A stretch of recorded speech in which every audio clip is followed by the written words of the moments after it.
The war ends in light. Searchlights sweep across night skies.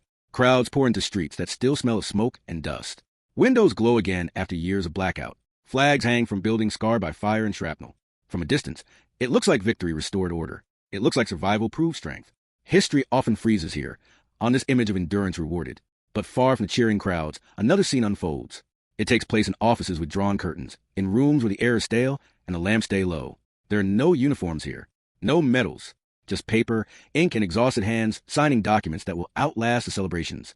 This is where the real transfer of power begins. Not with gunfire, but with agreements made when there was no alternative left. Britain emerges from the war alive, but hollowed. The factories that once built ships and engines ran without pause, yet the vaults behind them stand nearly empty. The Empire fought a total war, without the cash to pay for it. Gold reserves are gone. Overseas assets have been sold off quietly, piece by piece, long before the public ever notices. The illusion of control still holds for a moment, because the machinery keeps moving. Ships arrive, trains run, cities are fed, but none of this happens on Britain's terms anymore. Every delivery carries conditions. Every shipment arrives with invisible strings attached. Think about that.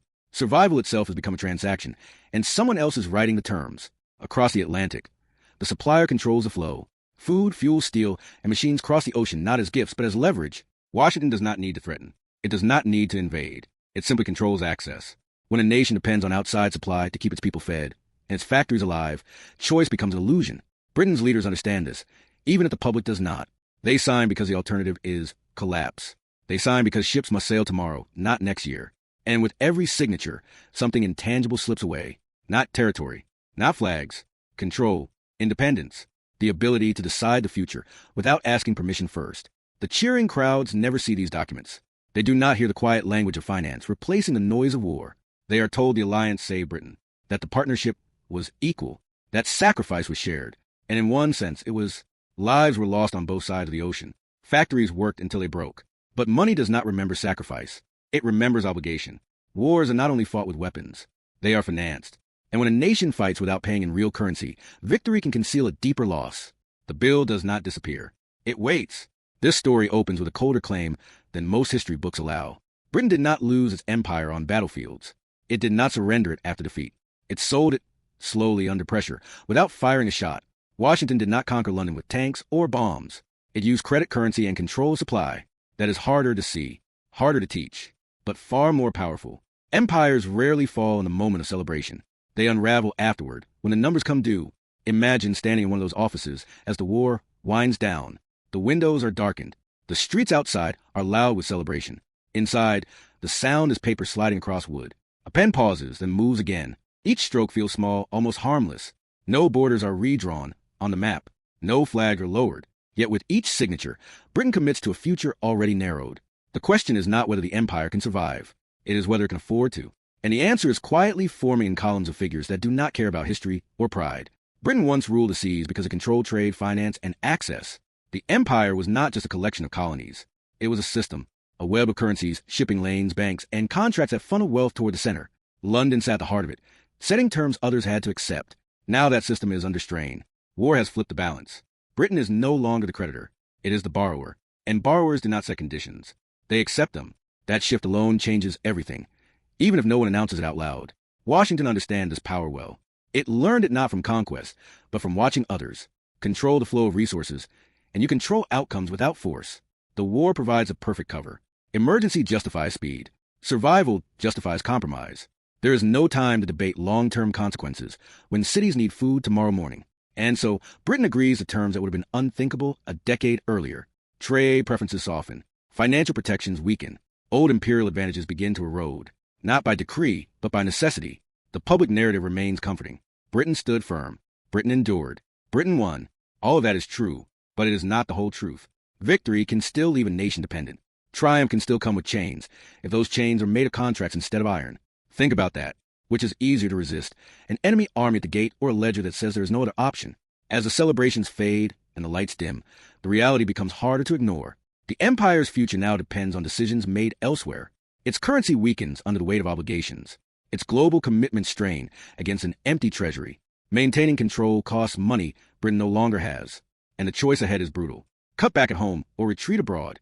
Defend the empire or stabilize the economy. There is no clean path forward. Only trade-offs that shrink influence one decision at a time. This chapter asks a simple but unsettling question. How does the world's largest empire lose control without invasion, without surrender, without defeat?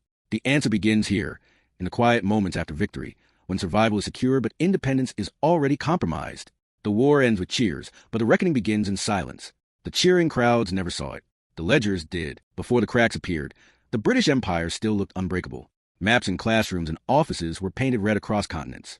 Lines stretched from ports to capitals, from mines to markets, from distant colonies back to London. The empire's reach felt permanent. It had survived earlier wars. It had weathered financial panics. It had adapted before, and many believed it would adapt again. To the outside world, Britain looked exhausted but intact. The navy still guarded sea lanes. The pound still carried authority in global trade. London's financial district still hummed with transactions linking the world together. That image mattered, because power often survives as long as belief survives. For generations, Britain's strength had rested on systems rather than sheer force. Control of shipping routes allowed goods to move on British terms. Control of finance allowed debts to be enforced without firing a shot. Colonies supplied raw materials. Markets absorbed finished goods. Money flowed inward, stabilizing the center. This was not just an empire of flags. It was an empire of contracts, currencies, and confidence.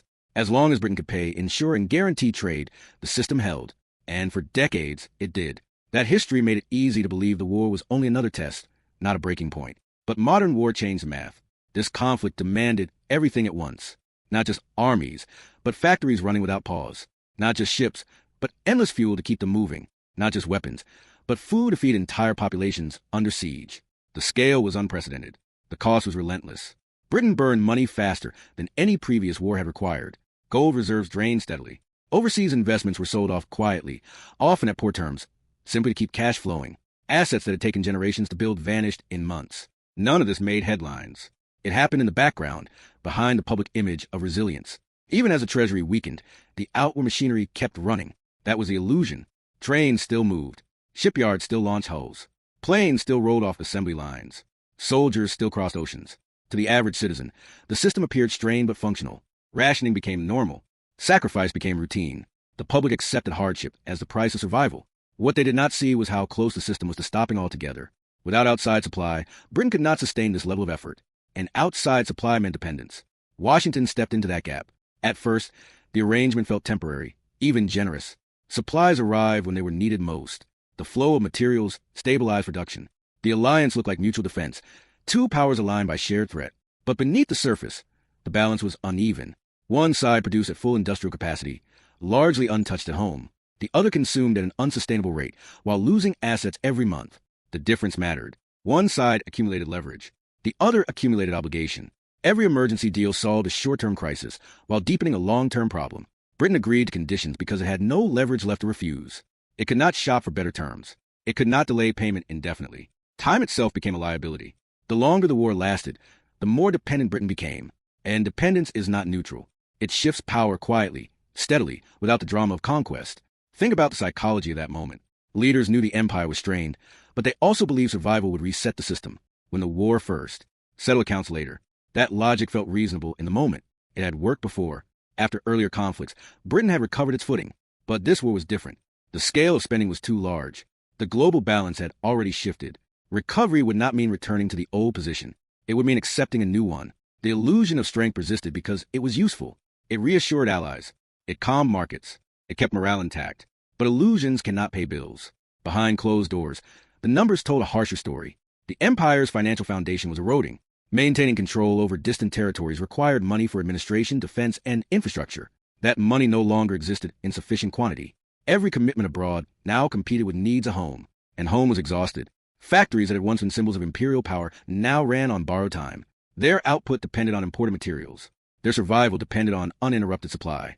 Any disruption would mean shortages, unrest, and political collapse. That vulnerability reshaped every negotiation. Britain could not afford conflict with its supplier. It could not afford independence in trade policy. The appearance of choice masked a narrowing reality. Options existed on paper, not in practice. Washington did not need to press hard. The structure of dependence did the work. Access could be delayed. Conditions could be adjusted. Terms could be tightened incrementally. Each small change felt manageable on its own. Together, they reshaped the system. Old imperial trade preferences began to weaken. Exclusive arrangements became harder to justify. The logic of open markets replaced the logic of protected ones. Britain accepted these shifts because resistance carried immediate costs it could not bear. Imagine the empire as a machine kept running by constant motion. As long as fuel flows, the machine appears strong. But once the fuel source is controlled externally, the machine no longer belongs to its owner. It belongs to whoever controls the valve. Britain still operated the machinery. It still issued orders.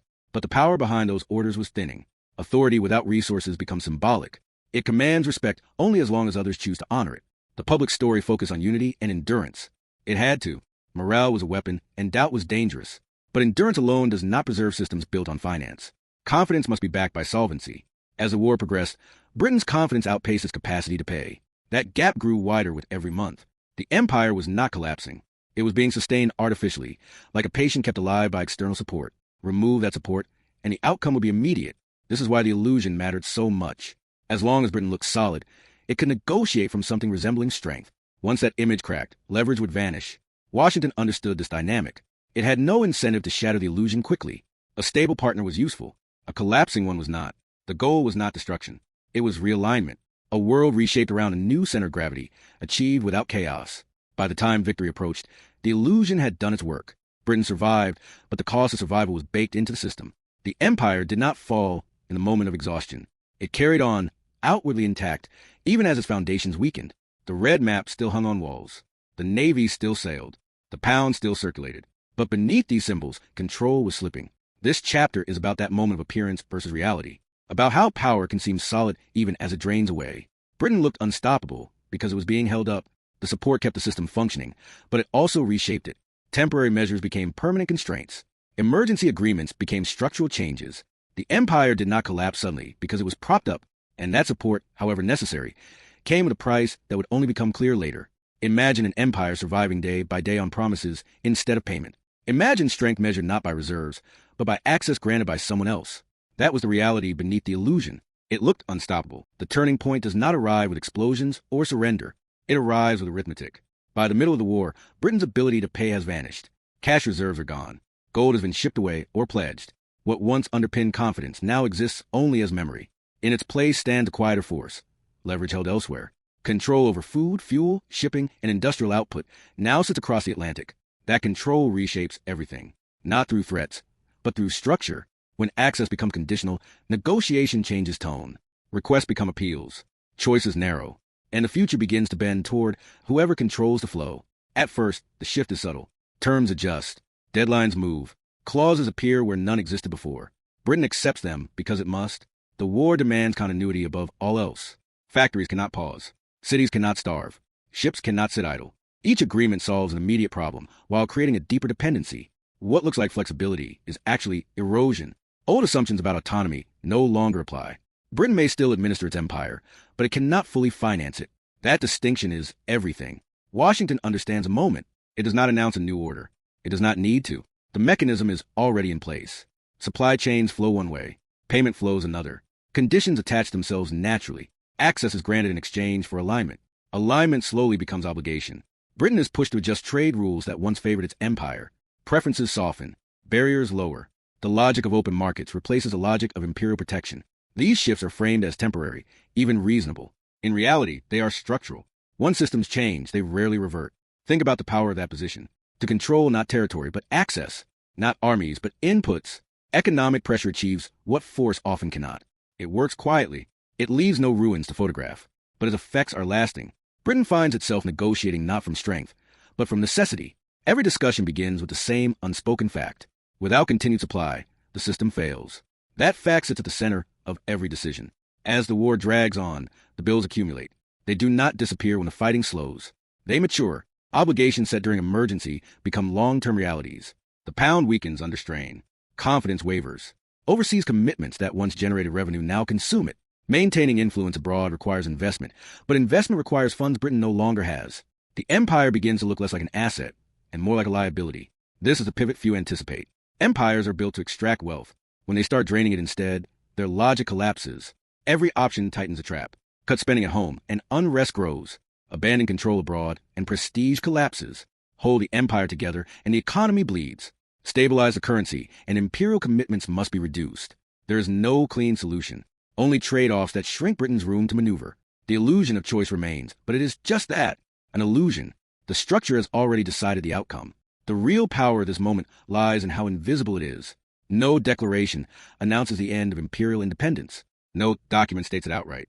Instead, it emerges from routines, from shipping schedules, from currency settlements, from the quiet expectation that Britain will adjust, comply, and adapt. And Britain does, not because it wants to, but because the alternative is worse. Survival during war required compromise. Survival after war requires surrender of something else. Washington does not need to issue commands. It does not need to dictate policy openly. The system enforces compliance on its own. If terms are unacceptable, access can be delayed. If alignment wavers, conditions can tighten. These are not threats. They are features of the structure. Britain understands this. Its leaders feel the pressure, even when it is not spoken. Power does not always announce itself. Sometimes it simply becomes unavoidable. Think about how power usually fades in history. We imagine dramatic defeats, battles lost, capitals taken. This is different. This is erosion through dependency. Britain's future is being shaped not by enemies, but by necessity. The empire still exists on paper, but its foundations are weakening. Control without resources is temporary. Authority without solvency is symbolic. And symbols cannot sustain systems built on money. As peace approaches, the reckoning sharpens. Wartime urgency fades, but obligations remain. The support that kept Britain alive does not vanish, but it changes form. It becomes conditional stability. The price is alignment with a new order, one centered on different rules, different priorities, and a different center of gravity. Britain can resist rhetorically, but materially it cannot. The numbers do not allow it. Imagine reading the ledgers as the war ends. Columns of figures tell a story no speech can hide. The empire's revenues no longer match its responsibilities. The cost of maintaining control exceeds the benefit. This is the moment when strategy becomes accounting. Decisions are no longer about glory or tradition. They are about sustainability. And sustainability now points away from empire. The turning point is complete before most people realize it has happened. By the time the war officially ends, Britain's future has already been negotiated, not in blood, but in ink, not through conquest, but through constraint. The structure has done its work. Power has shifted because systems no longer serve their original master. Think about that. Power does not vanish in a single moment. It erodes when the foundations that support are replaced. Washington emerges from this process not as a conqueror, but as the architect of a new order, an order where influence flows through finance, production, and access. Britain adjusts because it must. It accepts a role shaped by its circumstances, not its history. The empire does not fall immediately. It lingers, diminished, constrained, and increasingly expensive. The decisive moment has already passed. This chapter is about that silent pivot, about how the most important battles are sometimes fought with spreadsheets instead of soldiers. Britain's empire was not taken. It was outgrown by a system it could no longer control. By the time the flag stopped waving and the celebrations end, the outcome is already sealed. The collapse arrives without spectacle. There is no final battle, no surrender ceremony. Flags still fly over government buildings. Officials still speak the language of continuity and tradition. But beneath the surface, authority drains away. One by one, overseas commitments become too expensive to defend, too unstable to finance, too exposed to justify. What once looked like a global system of strength now reads like a list of liabilities. The empire does not fall. It recedes, quietly, reluctantly, because it can no longer afford to exist in its old form. The numbers make the decision unavoidable. Maintaining influence abroad requires constant spending on administration, security, and infrastructure. That spending no longer produces sufficient return. Revenues from distant territories cannot cover their costs, especially when currency weakness erodes purchasing power. Each year, the gap widens. Each budget forces the same grim calculation: stabilize the economy at home or preserve prestige abroad. In earlier decades, Britain could do both. Now it cannot. The choice is no longer ideological. It is mathematical. London begins to adjust its posture, not publicly at first. There are reviews, commissions, and quiet policy shifts. Commitments are redefined. Responsibilities are transferred. The language changes. Control becomes partnership. Rule becomes cooperation. What sounds like evolution is, in reality, retreat shaped by necessity. The empire is no longer a source of strength. It is a weight pulling the economy down. And in a world rebuilt around production, finance, and currency dominance, weight is fatal. Washington steps into the space left behind, not with soldiers, but with systems. Financial institutions gain influence. Trade frameworks solidify. Currency arrangements anchor new relationships. The world reorganizes around these structures because they offer stability, access, and capital. Britain participates in this new order, but no longer sets its terms. It becomes one voice among others, respected, experienced, but constrained. The shift is subtle enough that many do not notice it happening. Yet, once complete, it is irreversible. This is a true aftermath of the war. Not ruins and rebuilding, but rebalancing. The age of empire gives way to an age of managed dependence. Power no longer flows primarily from territory. It flows from control over finance, production, and access. Britain adapts to this reality because it must. It retains influence, but not dominance. It survives, but it does not lead. Survival itself becomes a victory narrative, masking the scale of what has been lost. Think about how history often explains this moment.